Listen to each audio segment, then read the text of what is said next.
All right, UAW family. You know, it's great to be here at Local 900. Yeah.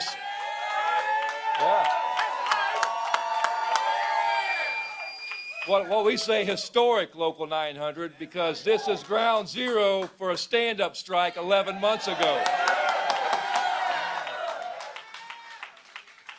I'm very proud, on behalf of the UAW, Region 1A, all of our executive board and all of our membership, to welcome Vice President Kamala Harris and Governor Tim Walz to our house, to Labor's house. And we thank them for choosing one of their first visits with workers to be in the house of the UAW. You know, I don't have to say this, I think you already know this, but what's at stake in this election? It's very simple. Everything is at stake.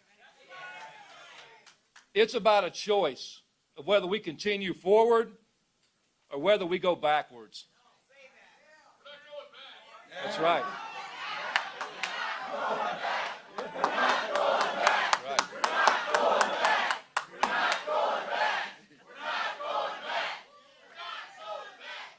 You know, this is a which side are you on moment. And the choice cannot be any clearer. On one side, we got the Harris-Walz team.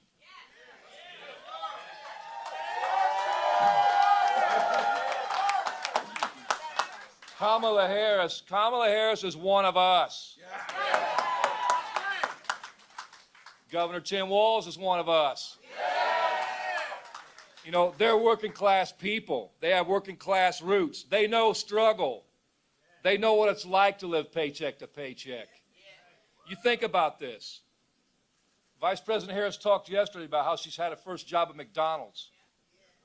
Governor Walz has been a school teacher. We've seen what this government, what the Republican Party in particular, has done to education in our lifetimes. You know, that's the difference. They've spent a career serving other people and fighting for other people and not forgetting where they come from. That's right. On the other side, we got the Trump-Vance, what I call the Trump-Vance disaster. We know who Donald Trump and J.D. Vance are. Their words and their actions and their body of work tell the entire story, and they tell everything we need to know.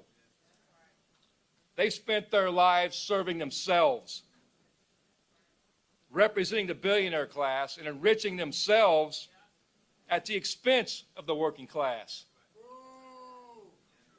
You know, Donald Trump calls me stupid. And you know why? Because he thinks auto workers are stupid. But we're not stupid. We don't fall for Trump's alternative facts, or what we all call lies. This isn't about opinions. This election's not about party politics. All we have to do is look at these candidates in their own words and actions. That's all the facts we need. And that paints a very clear picture of which side the candidates are on. You look at Trump. In the recession, he blamed auto workers for what was wrong with these companies. And we all know damn good well, it wasn't the auto workers to blame. It was banks that went out of control with a mortgage situation. And that threw our economy in chaos. It was not the workers. In 2015, he talked about doing a rotation of our jobs out of the Midwest, our good-paying jobs, somewhere else where they pay less money. So we'd be begging for our jobs back for less. 2019, when he was president, plants were closing. GM was on strike for 40 days, and Donald Trump was missing in action. In the 2023 Big Three strike, in our stand-up strike, he was nowhere to be found except when he called one of his billionaire buddies and went to a business, a non-union business here in town, and paid people $20,000 to hold up signs saying auto workers for Trump. The man's a con man. And now you look at the body of work with Vice President Harris and Tim Walz. You know, Vice President Harris bet on the auto workers.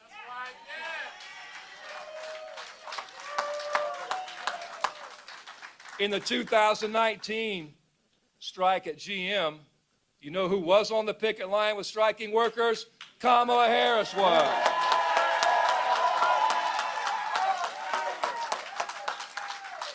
She stood shoulder to shoulder with our members.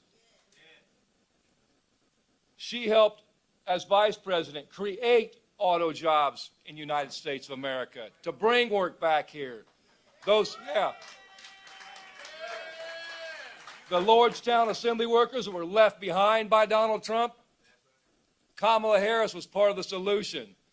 They brought a battery plant to Lordstown, Ohio, and those workers that were left behind in Lordstown that were transferred all over the country, now they're returning back home to Lordstown because of her.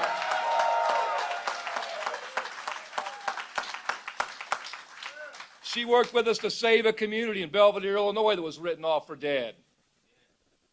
You know, in the 2023 Big Three stand-up strike, you know where Governor Tim Walz was? He was standing on the picket line with striking workers too. You got two people up here that have stood on the picket line with striking UAW members. That's a place Donald Trump will never be. Governor Walz is also a proud union member. He's a teacher.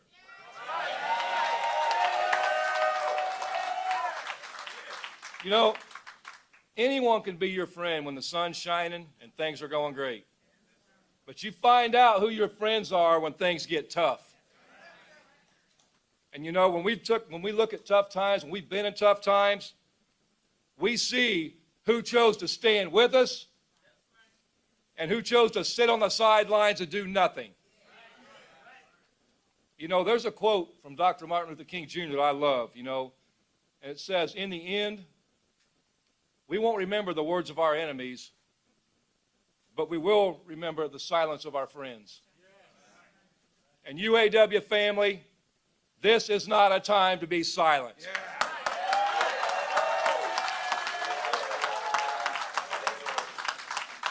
This is not a time to sit back and hope for the best. This is our generation's defining moment. Everything is at stake. Future generations are at stake here.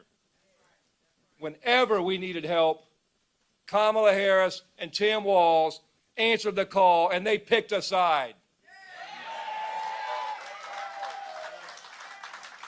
They chose to show up, and they chose to stand up. So now it's our turn to stand up, to speak up, and to show up for them.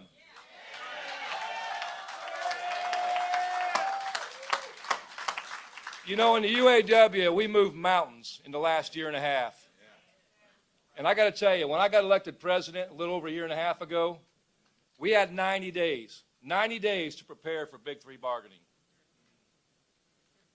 And we did, and in 90 days, we won. That's right, that's right. That's right. We went to organized Volkswagen in the South, a place people said we couldn't win. In 100 days, we filed for an election, and we won.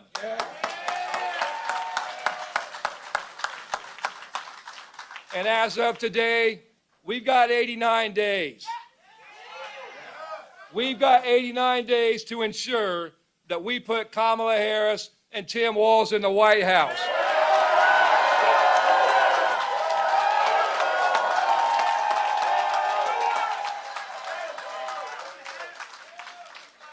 We won, and we're going to continue to win because we stand up together in solidarity. There's a reason UAW begins with the word united, because that's the key to winning. So UAW family, are you ready to stand up for the Harris-Walz ticket?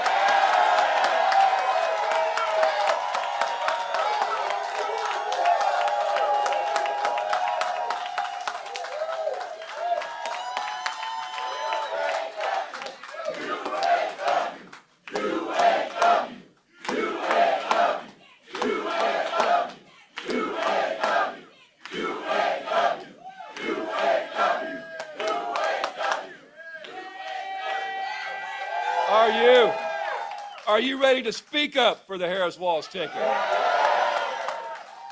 And are you ready to show up for the Harris-Walz ticket?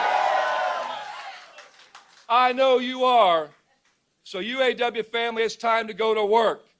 And it is my ultimate honor to introduce Governor Tim Walz. Wow. Wow. Well, thank you, Mr. President. The American worker has no greater friend than you and your members. Thank you for what you do every single day. And to the sisters and brothers here in this spot, as a union member, thank you for the privilege. This is holy ground for unions, Local 900, and to be here and know, for any union member understands what this place stands for and what it means. And so thank you for having me here. And to each and every one of you, thank you for the privilege of walking that picket line with you last year. Thank you for allowing us to lift up our voices. And in Minnesota, the work that you did, it didn't just benefit UAW workers, it benefited all workers.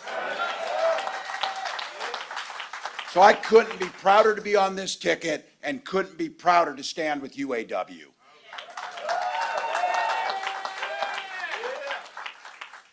Think about this, 89 wake-ups. I've been saying this, 89 days, we can do anything for 89 days. Telling people sleep when you're dead. We got work to do. Right now,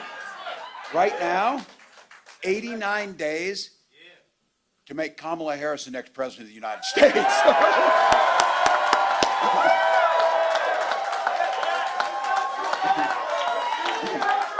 Yeah.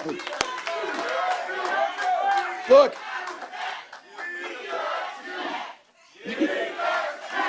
Yeah.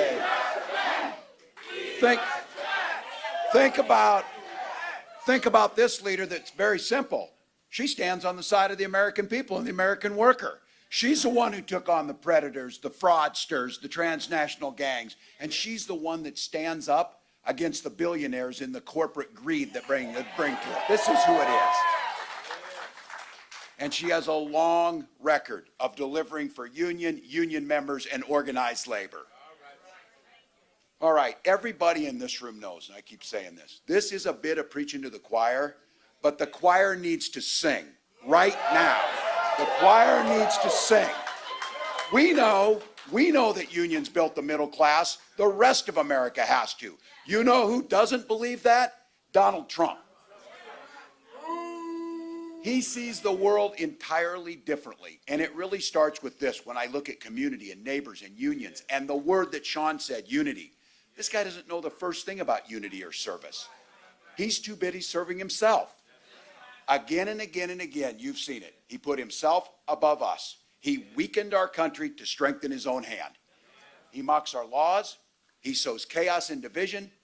That says nothing about how he dealt with his president. We lived through it.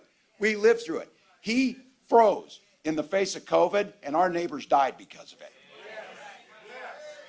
And by doing nothing about COVID, he drove this economy into the ground. And I want to be very clear about this, because there's a lot of lies that happen when they're here. Violent crime was up when Donald Trump was president.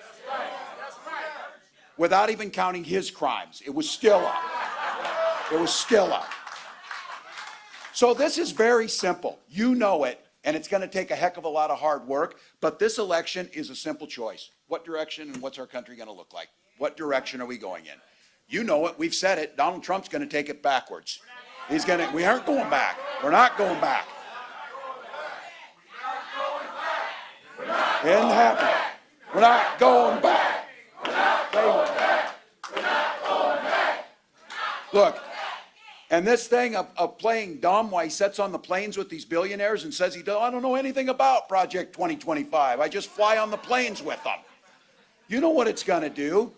One of the goals of that, plain and simple, and they know this has been going on forever. Get rid of labor unions and get rid of the voices that we bring. They can do whatever the hell they want then.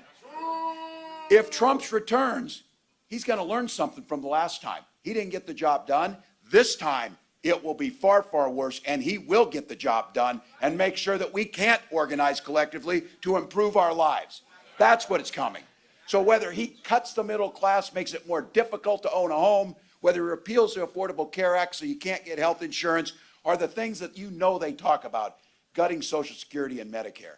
You know what? When you got $1 billion, you don't give a damn about your Social Security check. But if you're like my mom and you depend on the Social Security check as your sole income, it's pretty damn important. And I've been saying it, and you've been hearing me say it. They will ban abortion across this country no matter what Congress says. Now look, damn right it is, and I don't know why this is so simple or so difficult for these people to understand. You know how things work really well in life and really well with your neighbors and really well in communities? When you mind your own damn business, things work better. Stay out of our business. Stay out of our business. He's not fighting for you. He doesn't know you. He doesn't care about your family. And his running mate is just as dangerous and backward as he is. So look, we know who they are. The choir's ready to sing. This campaign's about the future, your future. Vice President Harris sure knows that. She grew up in a middle-class family. She goes to work every day making sure families are on the front so that they can get ahead and they can get into the middle class. She believes in something so simple and so beautiful. And when we go to these rallies, I say it too. People drive, they sit in the sun, they get there, they stand next to their neighbor for one simple reason. And just like the Vice President says, they believe in their hearts in the promise of America. They believe it. They believe it. So, sisters and brothers in the UAW, how great is this going to be? Please join me in welcoming the next President of the United States, Kamala Harris.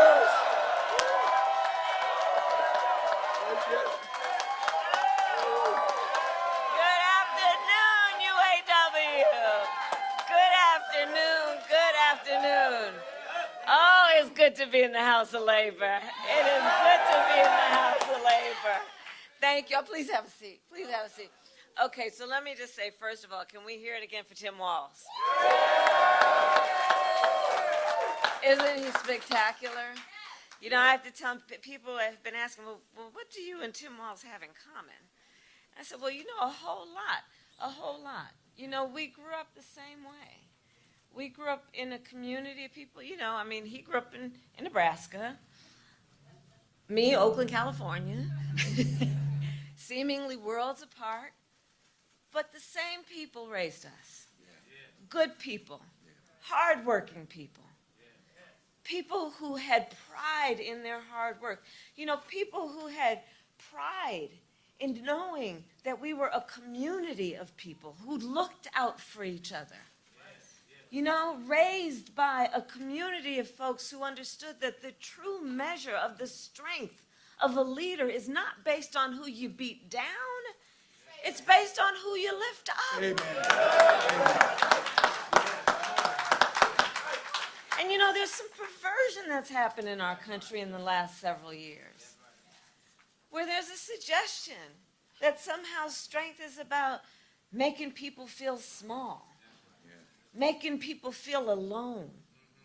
But isn't that the very opposite of what we know unions know to be strength? It's about the collective. It's about understanding no one should ever be made to fight alone. That we are all in this together.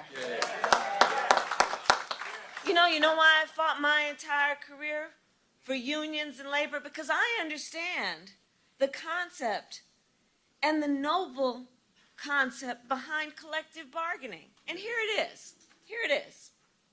Fairness. Fairness. It's about saying, hey, in a negotiation, don't we all believe the outcome should be fair? I mean, who could disagree with that? The outcome should be fair. It should be fair, right? But when you're talking about the individual and a big company, and you're requiring that one individual to negotiate against a big company, how's that outcome going to be fair? So collective bargaining is about saying, let the collective come together around a common experience, which at its core is about dignity and the dignity of labor. That's right. And then let the people come together to negotiate so you make the balance. And then the outcome will be fair. And isn't that what we're talking about in this here election? We're saying we just want fairness. We want dignity for all people. We want to recognize the right all people have to freedom and liberty, to make choices, especially those that are about heart and home, and not have their government telling them what to do. Our campaign is about saying we trust the people. We see the people. We know the people. You know, one of the things I love about our country? We are a nation of people who believe in those ideals that were foundational to what made us so special as a nation. We believe in those ideals. And the sisters and brothers of labor have always fought for those ideals. Always fought for those ideals. And we know we are a work in progress. We haven't yet quite reached all of those ideals, but we will die trying because we love our country and we believe in who we are.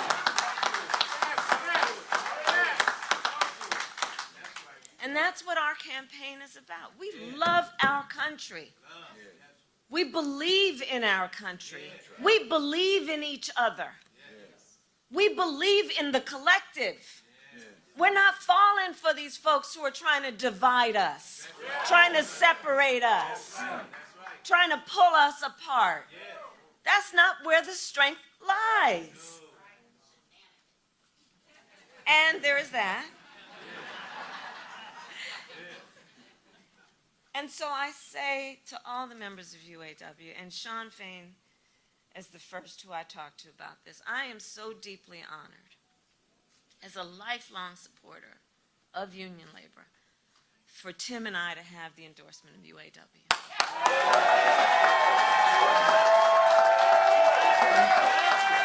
So deeply honored. Because you walk your walk. You walk your walk. And what we know, like we have talked about, we got 89 days to get this done. You know, the one thing about all of us is we like hard work. Hard work is good work. Hard work is good work. The thing that we like about hard work is we have fun doing hard work. Because we know what we stand for. And that's a big part of this campaign. You know, when you know what you stand for, you know what to fight for. We know what we stand for, and we stand for the people. And we stand for the dignity of work. And we stand for freedom.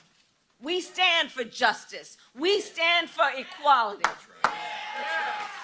And so we will fight for all of it.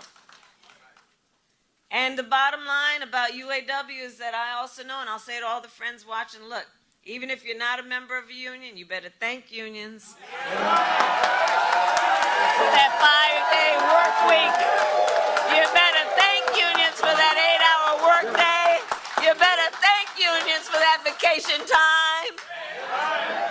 So I'm here to say thank you. Thank you. Thank you. Thank you to the sisters and brothers of UAW for all you are and all we will do over these next 89 days. God bless you. God bless you.